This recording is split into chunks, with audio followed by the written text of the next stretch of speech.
Hello, my name is Christopher Mistiadis, and this presentation will look at refractory status epilepticus. We'll look at the definition of status epilepticus, touch on some epidemiology before moving on to pathophysiology. We will also take an overall look at assessment and management and review some leadership attributes. We'll also introduce you to a recent case done in the last week. Beforehand, however, while we meet today on a virtual platform, I would like to take a moment to acknowledge that the land on which I live and learn is the traditional and unceded territory of the Stolo people, specifically the Samath and the Methexwe First Nation. We do this to reaffirm our commitment and responsibility in improving relationships between nations and to improve our own understanding of local indigenous peoples and their cultures. The definition of status epilepticus has changed over the years, and as we have learned more about the pathophysiology of seizure activity, so we have also found a need to redefine our understanding. Walker asks us to look at status epilepticus in two physiologically different ways. Number one, the failure of the mechanisms responsible for seizure termination, and the initiation and or prolongation of mechanisms that promote seizures. We'll look at the time periods in a little bit more detail later on, but meanwhile we should also review closely related phenomena and define them too, namely refractory status epilepticus, which is persistent seizures despite first and second line anti-epileptic drug therapy, and super-refractory status epilepticus, which is persistent seizure despite 24 hours of anesthesia. Taking a look at the epidemiology, we can see that about 5 million people are diagnosed each year with status epilepticus. In the high-income countries, that represents about 49 for every 100,000 persons. This, however, is overrepresented in the low and middle income countries, where about 139 for every 100,000 persons is diagnosed with status epilepticus. Some of the causes include a pre- and perinatal cause. There are congenital disorders as well as genetic causes, severe head injury, stroke infections, and brain tumor. But 50% of status epilepticus is of unknown cause. Status epilepticus has a mortality of about 10 to 20%. This is represented between 10 to 41 per 100,000 persons per year. The patients with epilepsy that experience at least one episode of status epilepticus is represented by about 4 to 16%.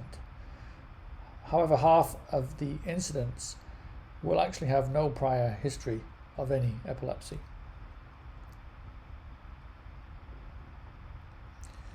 An interesting study that was recently completed and looked at a cohort study over a 9-year period on a large number of patients that were not restricted to the ICU setting of 804 episodes of status epilepticus. Refractory status epilepticus represented 33.3% of those episodes, and 4.1% of those patients went on to exhibit a super refractory status epilepticus. Only 7.3% of those in status seizures had episodes lasting less than 30 minutes. The overall mortality was about 15.5%, but as you can see by those numbers, the refractory and super refractory cohorts are certainly overrepresented in that total. Non-refractory status epilepticus only having a 9.8% total amount of death.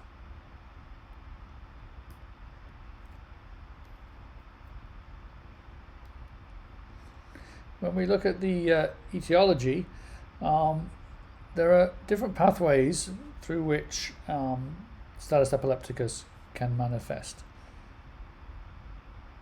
Infection and inflammation, epilepsy itself, metabolic causes, stroke and tumor, drug withdrawal, anoxia, intoxication, trauma, and unknown etiologies.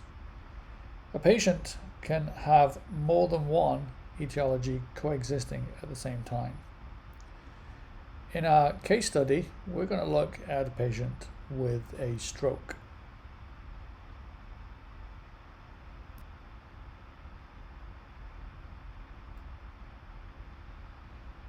Let's take a look at that case study. So we have a 54-year-old female who was found down at home in her garden by her friend. She was discovered unresponsive, and the friend describes the patient as seizing with full body shaking. She was last seen normal about 10 minutes prior to the incident. The ambulance was called and the patient was taken to the local clinic. On arrival at the clinic, the ambulance crew reported that the patient was no longer seizing, was awake and obeying commands, but still exhibited some right-sided paralysis. There was a history of a resolved right-sided weakness about 5 days earlier, but the patient did not seek any medical attention at that time. The location of this incident is actually on a small island, about 30 minutes flight time from the tertiary care facility, which is located on the mainland. As a result of this, the critical care paramedic helicopter team were activated and launched for a stroke protocol, flight time to the scene being approximately 15 minutes. On arrival at the clinic, they found that the patient had started seizing again with loss of consciousness. She had been intubated by the physician for airway protection and placed on a ventilator. Her vital signs at the time were GCS 7T. There was a RAS of -4. The pupils were equal and reactive to light, but there was an obvious conjugate gaze to the left. There was right-sided paralysis and left-sided muscle twitching. On deep suctioning, a gag was present.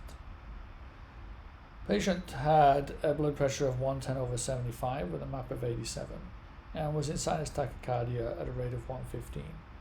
The vent was set at 24. There was bilateral entry.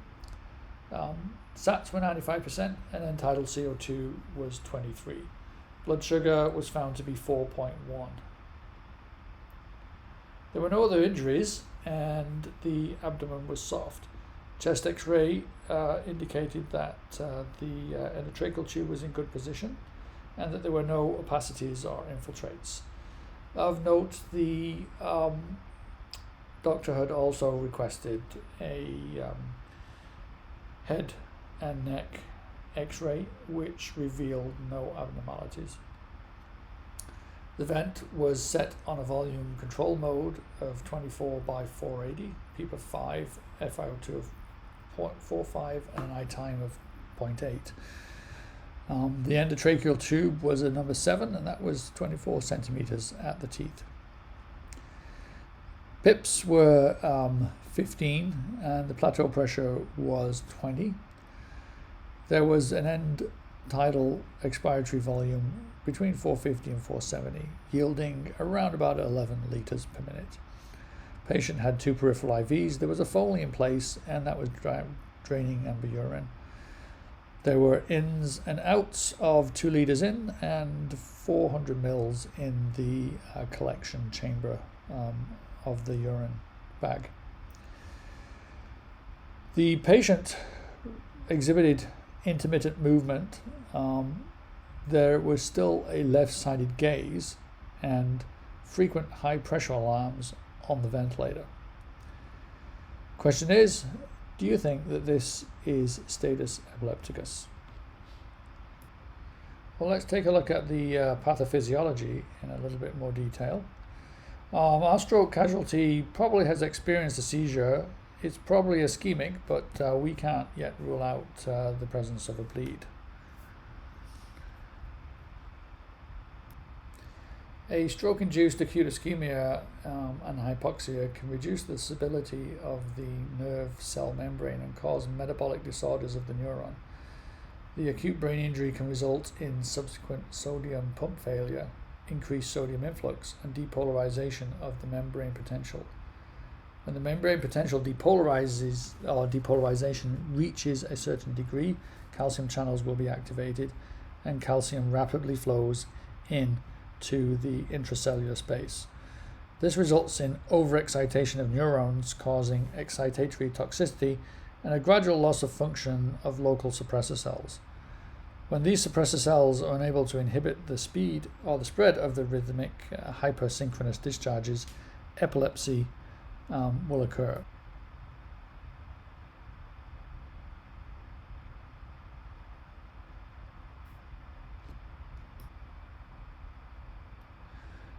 Early onset seizure activity from ischemic hypoxic event will result in the extracellular release of the neurotransmitters, specifically glutamate in this case.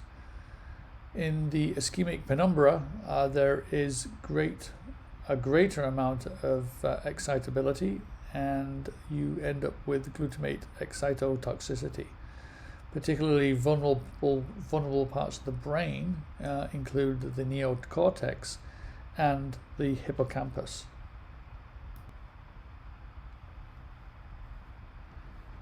Normal termination of seizure activity usually results from neurotransmitter depletion, ATP depletion, ionic changes, acidosis, an increased GABAergic drive, the release of adenosine, and the release of peptides. However, if that termination pathway is exhausted, this can lead to a resistance to the neuroinhibition. In this case, NMDA receptor dependent internalization of the GABA A receptors results in a pro-seizure process.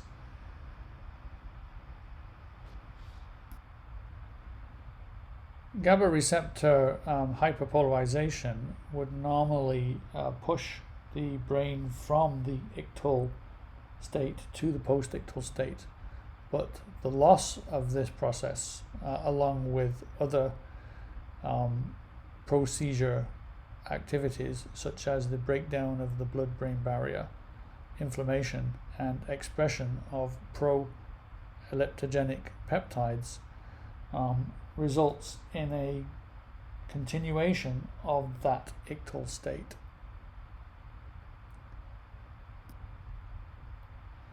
As a result, the longer the seizure lasts, the less likely it is to stop, thus becoming a refractory status epilepticus.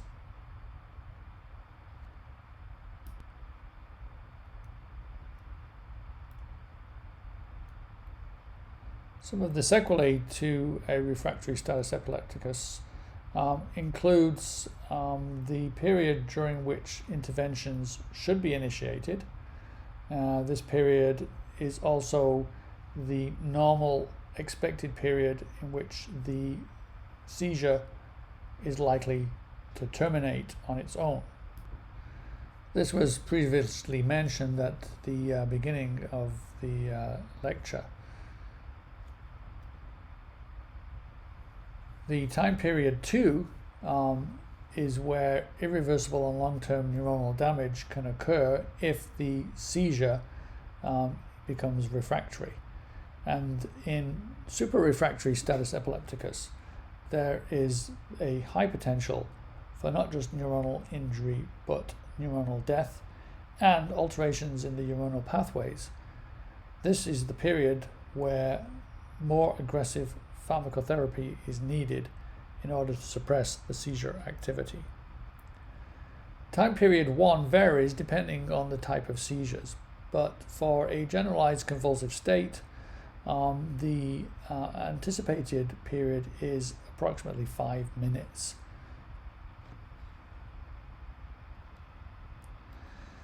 During the ictal state, there is a repetitive approach and retreat towards the post-ictal state until a critical transition is achieved.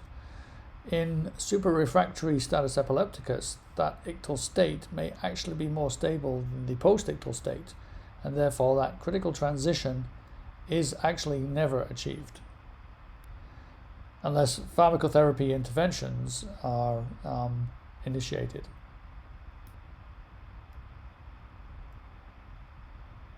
So look over at some assessment here. Some of the clinical features and the physical findings of status epilepticus, they can be quite broad. In the absence of a generalized convulsive state lasting longer than 5 minutes, it's really difficult to determine whether or not seizure activity is ongoing. There could be some automatic behavior, the purposeful or the purposeless verbal or motor movements without any control, but an altered consciousness can be also exhibited by confusion, disorientation, and coma, and that confused state could actually be ongoing status seizures. Eyes could be have gaze abnormalities and or nystagmus. One of the important features of the seizures is whether or not they are first-time seizures or if there's a history of seizures in the past. Previously unrecognized seizures, unexplained injuries, nocturnal tongue biting, and events very similar to that should lead you to consider whether or not the patient is compliant with any anti-epileptic drugs that they may be taking. This also has to be put into context. Is there severe or sudden headache? Was there a pregnancy? Is there metabolic or electrolyte imbalances? Is there any hypoxia, systemic illness such as cancer, or drug ingestion or withdrawal? You need to look at the vital signs. Pay attention to the temperature. In status epilepticus, this could be elevated. The heart rate could be tachycardic, but could also be bradycardic secondary to hypoxia. Oxygen saturations may yield desaturation, and there could be tachypnea. The glucose could be initially elevated, however, as that is metabolized with the high metabolic state, that can go low very quickly. Labs should include the levels of anti-epileptic drugs for testing of compliance, pregnancy tests, CBC, electrolytes, and a lactate for metabolic acidosis. A CT should be done to rule out ischemic or hemorrhagic or mass lesions, and an EEG to elaborate whether or not there is any underlying non-convulsive status epilepticus. A lumbar puncture could rule out any infection.